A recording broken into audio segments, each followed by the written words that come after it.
ரீசெண்டா சென்னையில இருந்து ஒரு சிஸ்டர் வந்து பிளவுஸ் தைக்க கொடுத்திருந்தாங்க. அவங்களோட அளவு பிளவுஸ் தான் இது. அளவு பிளவுஸ்ல கொக்கி பேட்டர்ன் வந்து எனக்கு கொஞ்சம் வித்தியாசமா இருந்துச்சு. ஏன்னா சென்னையில ஃபுல்லுமே கொக்கி வந்து அவங்களோட லெஃப்ட் சைடும் ஆப்போசிட் கொக்கி வந்து ரைட் சைடும் வச்சிருந்தாங்க. இது அவங்களுக்கு நான் தச்ச அளவு பிளவுஸ்.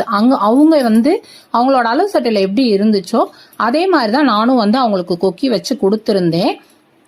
பொதுவா மதுரையை சுத்தி இருக்கிற ஒரு சில வட்டாரங்கள்ல இருக்கிற எல்லாருமே வந்து கொக்கி வந்து அவங்களோட ரைட் சைட்ல இருக்கும். அதே போல இந்த மாதிரி நூல்ல தைக்க சொன்னாலும் கூட நூல்லையும் ரைட் சைட்ல தான் வச்சு தச்சு ரொம்ப நாளா கொடுத்துருக்கேன். எனக்கு சென்னையில இருந்து தைக்கிறவங்க இப்படி வச்சு தைக்கிறாங்க, அதுக்கு என்ன ரீசன் அப்படின்னு சொல்லி அந்த சிஸ்டர்ட்டையே நான் கேட்டதுக்கு அதுக்கும் ரீசன் இருக்கு, நீங்க டெய்லர் தானே உங்களுக்கு தெரியாதா அப்படின்ற மாதிரி கேட்டாங்க. எனக்கு இதுல என்ன ரீசன் இருக்கு அப்படின்றது எனக்கு தெரியல. பொதுவா நான் இந்த மாதிரிதான் கொக்கி வச்சு கொடுப்பேன். நீங்க எந்த மாதிரி வச்சு கொடுப்பீங்க, இதுக்கு என்ன ரீசன் அப்படின்னு கொஞ்சம் தெரிஞ்சா சொல்லுங்க, நான் தெரிஞ்சுக்கிறக்காக